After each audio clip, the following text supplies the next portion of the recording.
आज के इस वीडियो में मार्च के प्रथम सप्ताह यानी 1 से 7 मार्च 2025 के दौरान जितने भी महत्वपूर्ण घटनाएं घटी हैं उनसे संबंधित टॉप MCQs के बारे में डिटेल्स में जानेंगे। और यह टॉपिक आपके सभी एग्ज़ाम के दृष्टिकोण से इम्पॉर्टेंट है, चाहे वो सेंट्रल गवर्नमेंट का एग्ज़ाम हो या फिर आपके स्टेट गवर्नमेंट का एग्ज़ाम हो। तो चलिए देख लेते हैं पहला प्रश्न क्या है। पहला प्रश्न है, भारत का पहला रिवर डॉल्फिन जनगणना सर्वेक्षण किया गया है और इसमें देश में डॉल्फिन की कुल संख्या कितनी है बताया गया है। आपके ऑप्शन इस प्रकार दिए गए हैं। पहला ऑप्शन है 5432, ऑप्शन बी है 5890, ऑप्शन सी है 6327 और ऑप्शन डी है 4765। तो इस प्रश्न का आंसर क्या, उससे पहले हम एक प्यारा सा शायरी सुनाना चाहते हैं कि इंसान बहुत खुदगर्ज होता है, इंसान बहुत खुदगर्ज होता है। जब वह आपसे मोहब्बत करता है तो आपकी सारी खामियों को भूल जाता है और जब आपसे नफ़रत करता है तो आपकी सारी अच्छाइयों को भुला देता है। तो वापस हम इस मुद्दे पे आते हैं। ये प्रश्न था कि भारत का पहला रिवर डॉल्फिन जनगणना सर्वेक्षण किया गया, इसमें देश में डॉल्फिन की कुल कितनी संख्या है। तो इसका ऑप्शन जो है, ये जो पहले जनगणना की बात किया जाए तो ये जनगणना जो कराया गया है, जो गंगा नदी हो गई, सिंधु नदी हो गई, ब्रह्मपुत्र नदी हो गई, इस सभी नदियों में जो है कितने डॉल्फिन है उसके आधार पे किया गया है। और इस आधार पे देखा जाए ये किसके द्वारा किया गया है, तो ये जो किया गया है आपका wild life institute of India के द्वारा किया गया, wild life institute of India के द्वारा किया गया है। और इसमें 2021 से 2023 का डाटा लिया गया है। और देख सकते हैं इन सब के आधार पे जो है कुल जो भारत में डॉल्फिन है ये है 6327, जिसमें 6324 आपका गंगा नदी में है और 3 जो है यह आपके सिंधु नदी में। इस पॉइंट को ध्यान रखेगा तो पूछा जा सकता है। यही डिटेल्स इसमें बताया गया है कि ये जो रिपोर्ट जारी किया गया है वाइल्ड इंस्टीट्यूट ऑफ इंडिया के द्वारा जारी किया गया, 21 से 23 का डाटा लिया गया है और बताया गया कि इसमें देश में कुल डॉल्फिन की संख्या 6327, जिसमें गंगा नदी में है 6324 और इंडस यानी कि सिंधु नदी में 3 है। अब देख लेते हैं कि किन किन राज्यों में सबसे ज़्यादा है। तो उत्तर प्रदेश में सबसे ज़्यादा है 2397। वहीं बात किया जाए कि बिहार में कितना है, तो बहुत अच्छे तरीके से आप याद रख सकते हैं। BPSC और बिहार में आगामी जितने भी एग्जाम्स होने वाले वहाँ पर ज़रूर पूछा जाएगा। तो 2220 यानी कि 2220 बिहार में डॉल्फिन है, पश्चिम बंगाल में 815 है, झारखंड में 162 है, असम में 635 है। ये सारी चीज़ें हैं। उसके अलावा आप देख सकते हैं जो पंजाब है यहाँ पे 3 है डॉल्फिन, इस पॉइंट को भी याद रखिएगा। चलते हैं वापस अपने आर्टिकल की तरफ। इसमें अगर आप 70वीं BPS से संबंधित कोई भी क्वेरी हो, चाहे वो पोस्ट प्रेफरेंस से संबंधित हो या फिर आपके डॉक्यूमेंट्स के क्या क्या डॉक्यूमेंट्स रिक्वायर्ड है इसके लिए, तो इसका वीडियो बना दिया गया। और लगभग इसको जो है आपको देख सकते हैं 1 से 1 पॉइंट जो ये है आपके पोस्ट प्रेफरेंस से संबंधित जो है 1.3 के स्टूडेंट ने इन्हें देखा है, उनके सभी प्रश्नों को सॉल्व किया गया। वही डॉक्यूमेंट से रिलेटेड लगभग 5 के स्टूडेंट ने देखा है और इससे सभी जो भी उनके पॉइंट है सारे इशू को सॉल्व किया गया है। तो अगर आपके भी इससे डाउट है तो ज़रूर इसे देख लीजिएगा, आपको इससे संबंधित जितने भी प्रश्न हैं वो ज़रूर आपके सॉल्व हो जाएंगे। नेक्स्ट है सेकेंड आर्टिकल्स देख लेते हैं।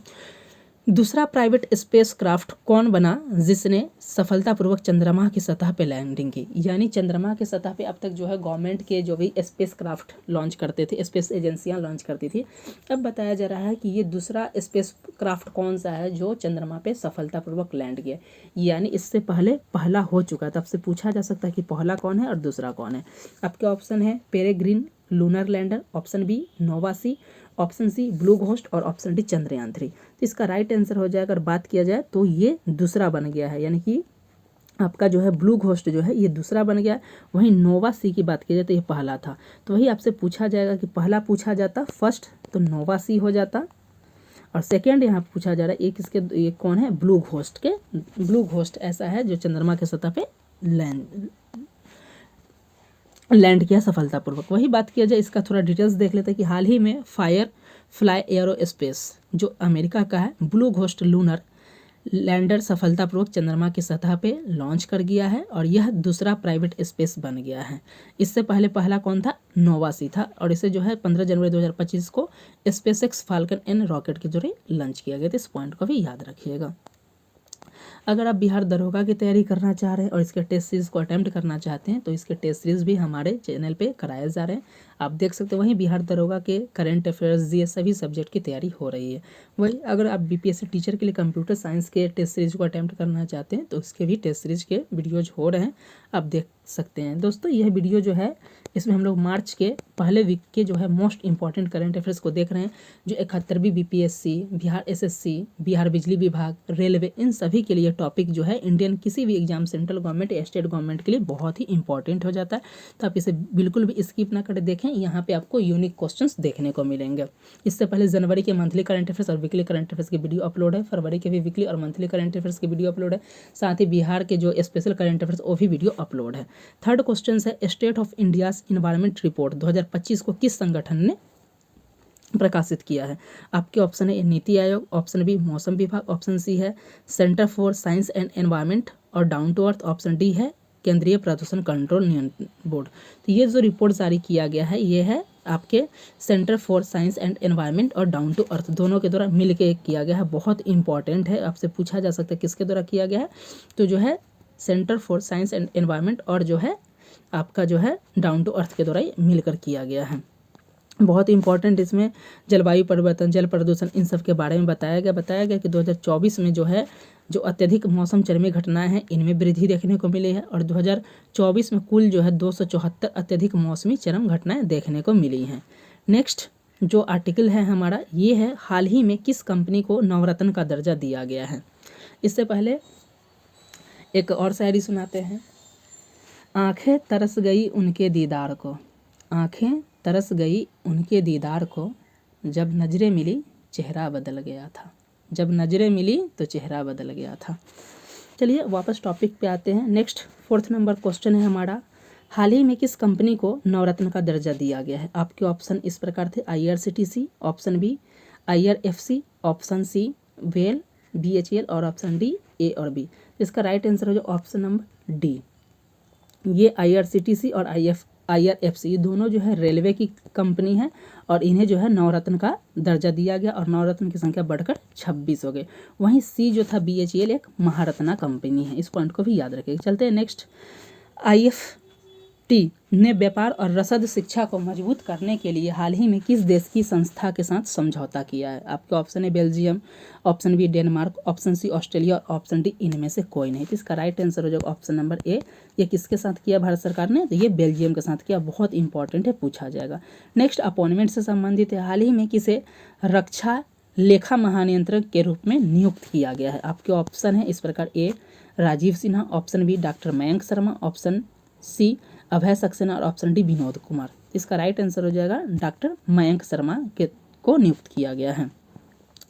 नेक्स्ट है, हाल ही में प्रश्न देख लेते हैं, हाल ही में फोर्ब्स इंडिया लीडरशिप अवार्ड से किसे सम्मानित किया गया है? आपके ऑप्शन है Sachin Tendulkar, option B MS Dhoni, option C Rahul Gandhi और ऑप्शन डी जैसा।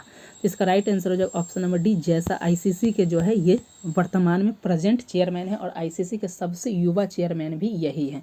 1 दिसंबर के आसपास, यानी दिसंबर में इनकी ज्वाइनिंग की गई थी और अभी ICC चैंपियंस ट्रॉफी हुआ है जिसमें भारत जो है तीसरी बार ये ICC चैंपियंस ट्रॉफी को जीत लिया है। तो इस पॉइंट को भी याद रखिएगा। इसका जो भी हम नेक्स्ट वीक में डिस्कस करेंगे वहाँ पे बहुत ही डिटेल से इसको डिस्कस कर लेंगे। चलते हैं नेक्स्ट, यहाँ पे इसका डिटेल्स थोड़ा देख लेते हैं, एक्सप्लेनेशन। कि फोर्ब्स इंडिया लीडरशिप अवार्ड के 14वें संस्करण में आइकन ऑफ एक्सीलेंस अवार्ड से सम्मानित किया गया है। नेक्स्ट है 8th नंबर, बहुत इंपॉर्टेंट है कि ये सम्मेलन पहली बार किया जा रहा है। महिला शांति सैनिकों का पहला सम्मेलन कहाँ आयोजित किया गया है? आपके ऑप्शन है कोलकाता, ऑप्शन बी नई दिल्ली, ऑप्शन सी भोपाल और ऑप्शन डी भुवनेश्वर। तो ये पहला सम्मेलन जो किया गया है ये नई दिल्ली में किया गया। इसका थीम क्या है और ये बहुत इंपॉर्टेंट है। तो बताया जा रहा है कि संयुक्त राष्ट्र की महिला शांति सैनिकों के लिए पहला सम्मेलन जो है 24 से 25 फरवरी को आपको कहाँ पे किया गया है? ये नई दिल्ली में आयोजित किया गया है और इसका विषय था शांति रक्षा में महिलाएं एक वैश्विक दक्षिण परिप्रेक्ष्य। तो ये याद रखिएगा, बहुत इंपॉर्टेंट है थीम। और इसका उद्घाटनकर्ता जो विदेश मंत्री S जयशंकर सर है उनके द्वारा किया गया था। इसका आयोजक जो था विदेश मंत्रालय और केंद्रीय रक्षा मंत्रालय के द्वारा इसे कराया गया था। इसका उद्देश्य है संयुक्त राष्ट्र में शांति स्थापना अभियान में महिलाओं की भागीदारी को बढ़ावा देना। चलते हैं नेक्स्ट आर्टिकल की तरफ। देख सकते हैं अभी हाल ही में बिहार सरकार के द्वारा बजट 2025-26 की घोषणा की गई है और बजट जो भी है उससे आपको 70वीं बीपीएससी का अगर आप मेंस दे रहे हैं, एसए लिख रहे हैं, इंटरव्यू दे रहे हैं तो वहाँ पे प्रश्न आएंगे। इसके अलावा जितने भी बिहार में एग्जाम्स होने बीपीएससी टीआरई 4 हो, 71वीं बीपीएससी हो, जहाँ भी हो, यहाँ से आपको 3 से 4 प्रश्न निश्चित देखने को मिलेंगे। तो इस वीडियो को ज़रूर देख लीजिएगा, आपके लिए काफ़ी बेनिफिशियल होने वाला है। लगभग हमने 25 से 30 मिनट्स में इस वीडियो को बहुत ही डिटेल्स में कवरअप किया है, इससे ज़्यादा कवरअप आपको कहीं देखने को नहीं मिलेगा। चलते हैं नेक्स्ट। 9th नंबर क्वेश्चन है, अंतर्राष्ट्रीय रेडियो जीव विज्ञान सम्मेलन का आयोजन कहाँ पे किया गया? आपके ऑप्शन है Karnataka, option B Madhya Pradesh, option C Bihar और ऑप्शन डी नई दिल्ली। इसका राइट आंसर हो जाएगा ऑप्शन नंबर डी, नई दिल्ली में किया गया। 27 फरवरी 2025 को जो है नई दिल्ली में इसका आयोजन किया गया था, अंतर्राष्ट्रीय जीव विज्ञान सम्मेलन का। और बताया जाए इसका थीम है अंतरिक्ष विकिरण के जैविक प्रभाव। इस पॉइंट को याद रखिएगा, अंतरिक्ष विकिरण के जैविक प्रभाव, इसीलिए जो अंतर्राष्ट्रीय रेडियो जीव विज्ञान का सम्मेलन नई दिल्ली में किया गया है। नेक्स्ट है 10th नंबर क्वेश्चन। इससे पहले एक बहुत ही बड़ा बिहार पुलिस के द्वारा एक बहुत ही बड़ा डिसीजन लिया गया है। ये डिसीजन है कि बिहार में जो भोजपुरी के अश्लील गाने बनते हैं, जिसके 2 अर्थ होते हैं, जो अलग अलग मायने होते हैं, जो बहुत ही अश्लीलता को बढ़ावा देते हैं, ऐसे गानों पे बताया गया कि अगर ऐसे गाने अगर सार्वजनिक स्थल पे, समारोह में, ट्रक में, गाड़ी में अगर आप बजाते हुए पाए गए तो आप पे जो है बड़ी कार्रवाई की जाएगी। तो ये बहुत अच्छा पहल है। आप देख सकते हैं कि भोजपुरी में अश्लीलता की पराकाष्ठा की सीमा को पार कर दिया गया। और ये जो डिसीजन है ये बहुत पहले हो जाना चाहिए था। और इसमें न सिर्फ बिहार के लिए बल्कि राष्ट्रीय स्तर पे भी, देश के स्तर पे भी एक बेहतर कानून की ज़रूरत है। क्यों? क्योंकि अश्लीलता सिर्फ ना भोजपुरी गाने में, आज अश्लीलता भारत के चाहे वो बॉलीवुड जो कि सबसे बड़ा इंडस्ट्री है वहाँ पे भी पहुँच चुकी है। बहुत सारे जो वेब सीरीज है, रोस्ट शो होते हैं, वहाँ पे बहुत अश्लीलता को बढ़ावा दिया जाता है। आज वहाँ पे भी काम करने की आवश्यकता है। हाँ, अश्लीलता भोजपुरी में ज़्यादा है तो वहाँ पे ज़्यादा वर्क करने की जरूरत है। और इस दिशा में कानून बहुत जल्द बनाने की आवश्यकता है, ताकि जो अश्लीलता होती है, जहाँ पे बहुत ही गलत गाने बनाए जाते हैं, उन सब चीज़ को रोका जा सके। क्योंकि अश्लीलता सभी जगह, और जब तक ये नहीं रोका जाएगा तब तक महिलाओं के लिए जो है बहुत दिक्कत हो सकता है। समाज में कहीं ना कहीं है एक नेगेटिविटी फैलाता है, तो इस चीज़ पे रोक की आवश्यकता है। नेक्स्ट है 10वां नंबर प्रश्न है, यूरोपियन कमीशन के अध्यक्ष का भारत दौरा के संबंध में सत्य कथन चुने। आपके ऑप्शन है यूरोपीय कमीशन के अध्यक्ष उर्सुला वॉन डर लेयन 2 दिवसीय भारत यात्रा पे आई। नेक्स्ट है 27-28 फरवरी की इस आधिकारिक यात्रा के दौरान भारत यूरोपीय संघ व्यापार और प्रौद्योगिकी परिषद की मंत्री स्तरीय बैठक भी थी। ये दौरा भारत और यूरोपीय संघ के मध्य व्यापार और निवेश को और द्विपक्षीय संबंधों को बढ़ावा देता। और ऑप्शन डी उपरोक्त सभी, जिसका right answer option number D हो जाएगा। इससे रिलेटेड और कुछ पॉइंट देख लेते हैं कि इसका उद्देश्य जो इन दोनों के मध्य जो है यूरोपीय संघ का, जो भी अगर बात किया जाए द्विपक्षीय व्यापार का, तो 135 बिलियन अमेरिकी डॉलर को है, और जो कि 2004 से रणनीतिक साझेदार स्टार्ट है। नेक्स्ट बात कर लेते हैं, भारत को वर्ष 2047 तक विकसित देश बनाना है, इसके लिए कितने प्रतिशत वृद्धि की आवश्यकता है, यानी कि एवरेज कितना हम वृद्धि लेके चले कि 2047 तक विकसित राष्ट्र बन जाए। तो आपके ऑप्शन है ए 5.8%, ऑप्शन बी 6.5%, ऑप्शन सी 7.8% और ऑप्शन डी 9.3%। तो इसका राइट आंसर हो जाएगा ऑप्शन नंबर 7.7% का एवरेज अगर वृद्धि होता है तो भारत 2047 तक एक विकसित राष्ट्र बन जाएगा। ऐसा विश्व बैंक का एक रिपोर्ट आया, इस पॉइंट को याद रखिएगा। किसका रिपोर्ट है? विश्व बैंक का।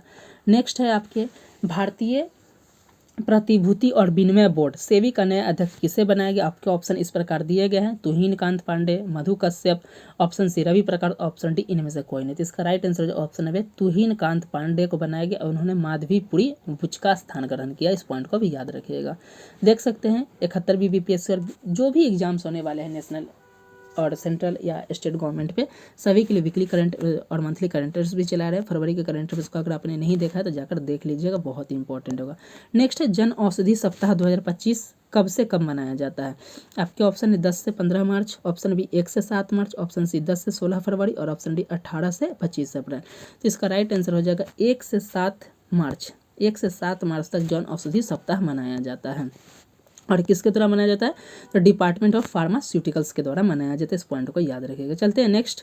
हाल ही में कौन से भारतीय ग्रैंड मास्टर ने Cannes international open chess tournament जीता है? आपके ऑप्शन है Arjun Erigaisi, option B D Gukesh, option C R Praggnanandhaa और ऑप्शन डी पी इनाइया। इसका राइट आंसर हो जाएगा ऑप्शन नंबर डी, पी इनाइया ने इन्होंने जीता है कांस।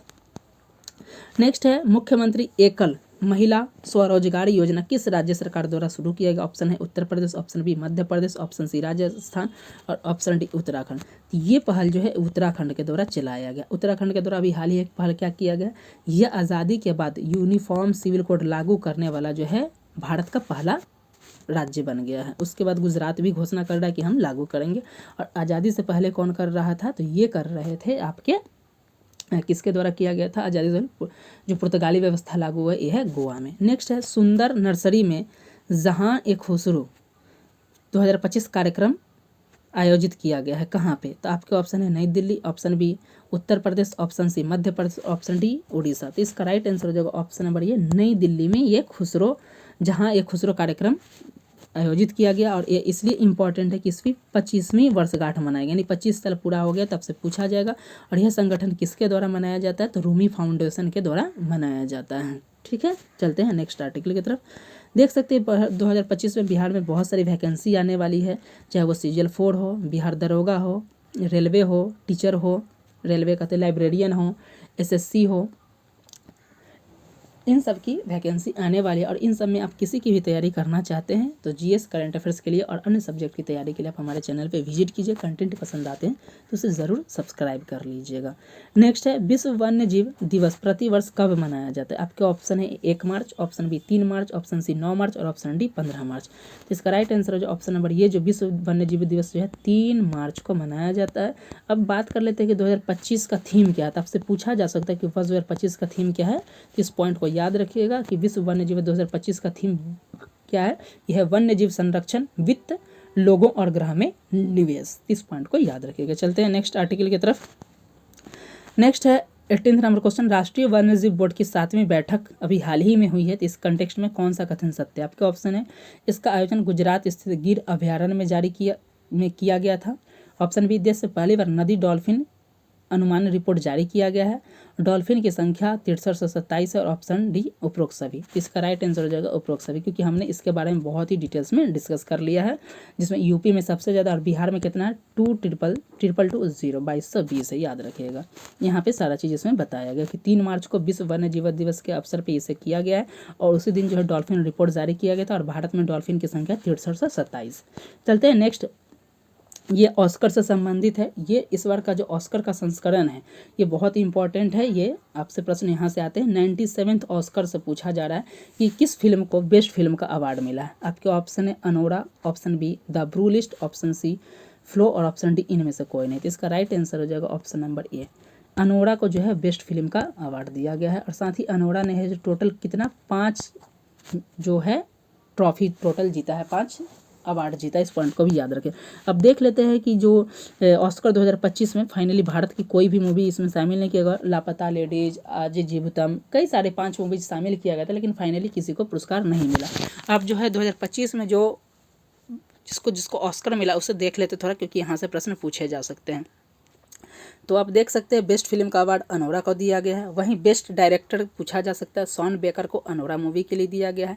बेस्ट एक्टर एड्रियन ब्रॉडी को दिया गया है द ब्रूटलिस्ट के लिए। बेस्ट एक्ट्रेस अनोरा के लिए माइकी मैडिसन को दिया गया है। वही बेस्ट सपोर्टिंग एक्टर, ये सारी चीज़ें आप देख सकते हैं, स्किप भी कर सकते हैं, लेकिन ये 4 जरूर याद करना। Best film Anora, best director Sean Baker Anora के लिए, बेस्ट एक्टर जो है एड्रियन ब्रॉडी द ब्रूटलिस्ट के लिए, और बेस्ट एक्ट्रेस जो है माइकी मैडिसन अनोरा के लिए दिया गया। इस 4 को आप याद रखिएगा, यहाँ से आपसे निश्चित पूछे जा सकते हैं। चलते हैं नेक्स्ट आर्टिकल की तरफ। नेक्स्ट बहुत ही इंपॉर्टेंट है, राष्ट्रीय प्राणी मित्र पुरस्कार से किसे सम्मानित किया गया। आपका ऑप्शन है Vantara, option B save life, option C केंद्रीय पशु संस्थान, ऑप्शन डी इनमें से कोई नहीं। तो इसका राइट आंसर हो जाए वन तारा को दिया गया, और माननीय प्रधानमंत्री जी यहाँ भी विजिट भी करने गए थे, तो इसलिए इंपॉर्टेंट हो सकता है ये आर्टिकल। ये जो वन तारा जो है दुनिया का सबसे बड़ा हाथी अस्पताल है, या ये किसके द्वारा चलाया जाता है, तो ये रिलायंस ग्रुप के द्वारा चलाया जाता है। नेक्स्ट है नई दिल्ली में आयोजित 10वें भारत अंतर्राष्ट्रीय नृत्य और संगीत महोत्सव का विषय क्या था। तो आपके ऑप्शन है विविधता में एकता, ऑप्शन बी वैश्विक सद्भाव, ऑप्शन सी वसुधैव कुटुंबकम, और ऑप्शन डी जो है आपका सांस्कृतिक समागम। तो इसका राइट आंसर था जो नई दिल्ली में आयोजित किया गया था, इसका था ऑप्शन नंबर सी वसुधैव कुटुंबकम, जो कि 22 से 27 फरवरी को आयोजित किया गया था। दोस्तों इस वीडियो लेक्चर में हम लोग मार्च 2025 के वीकली करंट अफेयर्स में 1 से 7 मार्च के 25 प्लस लगभग 30 करंट अफेयर्स को जो हम लोग most important current affairs MCQs को देख रहे हैं, जो आगामी सभी एग्जाम के दृष्टिकोण से इंपॉर्टेंट है। नेक्स्ट है राष्ट्रीय विज्ञान दिवस 2025 28 फरवरी को मनाया जाता है, तो वर्ष 2025 का इसका थीम क्या है? आपके ऑप्शन है विकसित भारत के लिए विज्ञान और नवाचार में वैश्विक नेतृत्व के लिए भारतीय युवाओं को सशक्त बनाना, ऑप्शन बी विकसित भारत में योगदान, ऑप्शन सी भारत की स्वदेशी तकनीक को अपना, ऑप्शन डी इनमें से कोई नहीं। तो इसका राइट आंसर हो जाए ऑप्शन नंबर ये, विकसित भारत के लिए विज्ञान और नवाचार में वैश्विक नेतृत्व। नेक्स्ट है 23 नंबर, सशक्त भारत नामक मैगजीन किस मंत्रालय के द्वारा चलाया गया है? बहुत इंपॉर्टेंट है ये, गृह मंत्रालय के द्वारा, ऑप्शन बी सूचना प्रसारण मंत्रालय के द्वारा, ऑप्शन सी रक्षा मंत्रालय, ऑप्शन डी इनमें से कोई नहीं। तो ये रक्षा मंत्रालय के द्वारा चलाया गया है और ये 2 वर्ष पे जारी किया जाता है और हिंदी मैगजीन है और इसका उद्देश्य है कि रक्षा क्षेत्र में कहीं ना कहीं हिंदी को बढ़ावा देना और बहुत इंपॉर्टेंट है, पूछा जा सकता है। ये रक्षा मंत्री जी के द्वारा जारी किया गया है। नेक्स्ट है हाल ही में भारत का सबसे बड़ा प्राणी राष्ट्रीय पुरस्कार जो पशु कल्याण के लिए दिया जाता है किसे प्रदान किया गया है? ऑलरेडी ऊपर में हमने डिस्कस कर लिया, लेकिन इसमें हम बहुत डिटेल्स में जानेंगे। आपका ऑप्शन है people for animals, option B wild life trust of India, option C Radhe Krishna temple elephant welfare trust और option D wild life institute of India. तो इसका right answer option number C, और ये किसे दिया गया है? वन तारा को दिया गया, जो कि मुकेश अंबानी के बेटे हैं, उनका एक पहल है Radhe Krishna temple elephant welfare trust के द्वारा दिया गया। और यह पुरस्कार किसके द्वारा जारी किया जाता है? तो पशु कल्याण बोर्ड के ऑफ इंडिया के द्वारा जारी किया जाता है। अब देख लेते हैं किसे दिया गया है।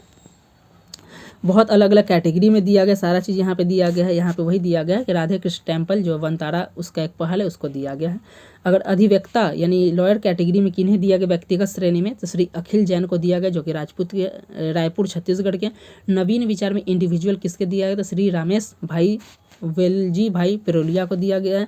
जीवन और पशु सेवा के लिए जो दिया गया श्री हार नारायण सोनी को दिया गया। पशु कल्याण संगठन किसे दिया गया? तो श्री 1008 श्री राम रतन दास जी को दिया गया। कारपोरेट संगठन में यही है गुजरात के वनतारा यानी राधे कृष्ण टेम्पल को दिया गया है। इस पॉइंट को याद रखिएगा।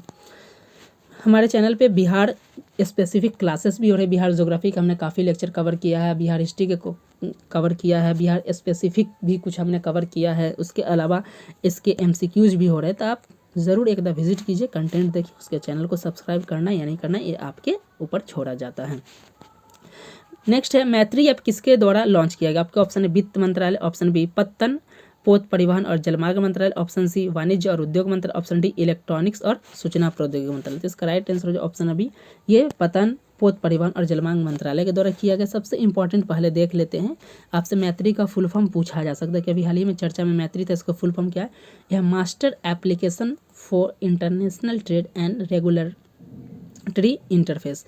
तो ये फुल फॉर्म याद रखिएगा, ये शिपिंग मिनिस्ट्री के द्वारा जारी किया गया है। इसका उद्देश्य अंतर्राष्ट्रीय व्यापार प्रक्रिया को सरल बनाना, जो नौकरशाही व्यवस्था होता है उसको कम करना और अंतर्राष्ट्रीय व्यापार को सुगमता से आगे बढ़ाने की बात की गई है। नेक्स्ट है 26 नंबर, किस उपग्रह ने सोलर फ्लेयर कर्नेल की पहली तस्वीर जारी की है? आपके ऑप्शन है Parker Solar Probe America, option B Solar Orbiter Europe, option C Aditya L1 Bharat और ऑप्शन डी है SpaceX। तो ये किसके द्वारा जारी किया जाएगा? तो आदित्य L1 जो भारत के इसरो के द्वारा जारी किया गया था और इसने अपने जो है सोलर फ्लेयर जो कि बाहरी आवरण होता है सूरज का, उसका पहला तस्वीर जारी किया और बहुत ही इंपॉर्टेंट है ये। चलते हैं नेक्स्ट 27 नंबर क्वेश्चन। नेक्स्ट है चक्रवाती तूफान ग्रेनेस किस समुद्र में आया? आपके ऑप्शन हिंद महासागर, ऑप्शन बी प्रशांत महासागर, option D Atlantic, option D Arctic महासागर। इसका राइट आंसर हो जाए 27 का ये हिंद महासागर में। और इससे किसको ला रीयूनियन जो है फ्रांस को उसको प्रभावित किया है। बिहार स्पेसिफिक हमने बताया कि जो पद्म पुरस्कार 2025 की घोषणा की है उसको भी डिस्कस किया, आप जरूर देख लीजिएगा, आगामी एग्जाम्स में आपके काम आएंगे। नेक्स्ट है 28 number question, corporate bond market को सरल और सुलभ बनाने के लिए बॉन्ड सेंट्रल पोर्टल किसके द्वारा जारी किया गया? आपके ऑप्शन है RBI, option B SEBI, option C LIC और ऑप्शन डी SBI। इसका राइट आंसर हो जाए ऑप्शन बी ये सेबी के द्वारा जारी किया गया है। चलते हैं नेक्स्ट 29 नंबर क्वेश्चन की तरफ, यहाँ पे डिटेल्स उसी में बताया गया। नेक्स्ट है 29 नंबर, संयुक्त राष्ट्र द्वारा जीरो डिस्क्रिमिनेशन डे कब मनाया जाता है? आपका ऑप्शन है 5 जनवरी, ऑप्शन बी 1 मार्च, ऑप्शन सी 8 अप्रैल और ऑप्शन डी इनमें से कोई नहीं। इसका राइट आंसर ऑप्शन है बी ये 1 मार्च को जीरो डिस्क्रिमिनेशन डे मनाया जाता है और इसका थीम है वी स्टैंड टुगेदर। इस पॉइंट को याद रखिएगा। और आज का लास्ट इंपॉर्टेंट क्वेश्चन है, ये है विश्व सतत शिखर विकास सम्मेलन 2025 का कहाँ आयोजित किया गया है? आपके ऑप्शन है, ये मुंबई, ऑप्शन बी नई दिल्ली, ऑप्शन सी चेन्नई और ऑप्शन डी हैदराबाद। तो इसका आयोजन जो किया गया है ये नई दिल्ली में किया गया है।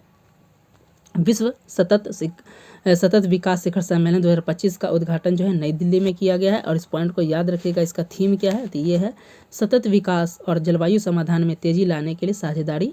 इस पॉइंट को याद रखिएगा।